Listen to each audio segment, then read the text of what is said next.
દોસ્તો ચકરીની તૈયારી થાય છે. સરસ મજાની કડકડી ચકરી બનાવશે મારા ભાઈ. કટિંગ થઈ ગયું છે. સરસ મજાના મરચા જોવો દોસ્તો. આની અંદર મરચી એડ કરી છે. શું કામ? મરચા એકદમ આવો ગાજર જેવા છે, આ મોળા છે. આવો ગાજર જેવા શાકો લ્યો ખબર પડે. હું હાવ મોળા છે, મને ક્યાં તીખું લાગે. અમારા સુરતમાં છે ને દોસ્તો મરચા તીખા આવતા જ નથી. તમારા ગામમાં, તમારા સિટીમાં કેવા મરચા તીખા આવે છે? કોમેન્ટ કરજો. તમે શું કહો છો? તીખા જ છે. તમે શાકો આ મરચા જોવો ગાજર જેવા છે દોસ્તો. ગાજર જેવા જોવામાં કેવા છે? એકવાર શાકો જ કરો. આ શાકું હવે બપોરે મેં તમને કીધું હતું, તમે શાક્યું હતું, એટલે તમારા માન ખાતર શાકું છું. મને ખબર છે આ મોળા છે. મોળા મને કઈ ભાવે ને. આમ જો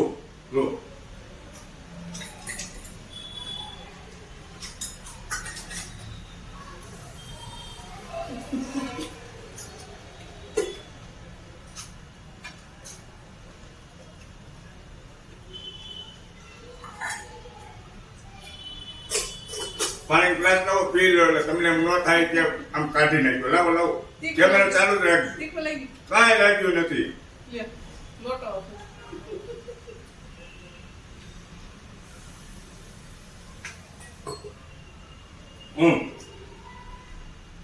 ક્યાં તીખા છે દોસ્તો?